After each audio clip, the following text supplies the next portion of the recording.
The Anthony Wayne Generals are one of the best football programs in Northwest Ohio. They've got a great head coach in Andy Brungard and a great young staff around him. For two of them, it's their first time coaching football, but thankfully they know a thing or two about success with the Generals.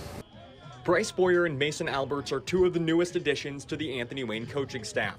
Boyer leads the tight ends, while Alberts coaches receivers. The two are in their first jobs coaching varsity football, and they're doing it for their alma mater. Just because in the back of your mind, you remember, obviously I'm blessed enough to play here, Yeah. or coach where I played, so it's been cool. You see kids and you see them do the same things that you did well, and you see them do the same mistakes that you made, and it's definitely a full circle moment, to say the least.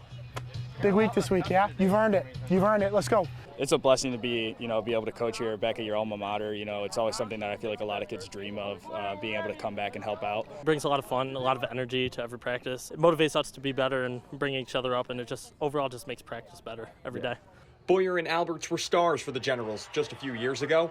Their class won 3 straight NLL titles and were first-team All-State players at quarterback and linebacker. Boyer went on to play at BGSU, while Alberts went on to play at the University of Findlay.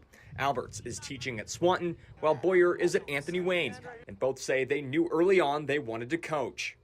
Man, I wish you had that arm when you played quarterback for me, Coach. I spent a lot of time kind of seeing the coaches aspect of things in the college game, and I just kind of knew this is my future. I luckily had the opportunity to student teach here during my final semester in college, and during that time I had a meeting with Coach Brungard about trying to coach here, and I had let him know that it's something that I wanted to do. Later on he had told me that they would take me on staff, so it was definitely Anthony Wayne from the beginning. So Head coach Andy Brungard says the guys are leaders in practice, and being young guys can make it easy to work with the kids. Yeah, that's the hardest part about being a young coach is you can relate better to the kids that are 17 and 18 years old, but finding that line of respect in there is hard to do, but those guys do a good job. I felt like both of them were mature beyond their years before they graduated college, so to have them back early on in their career is awesome.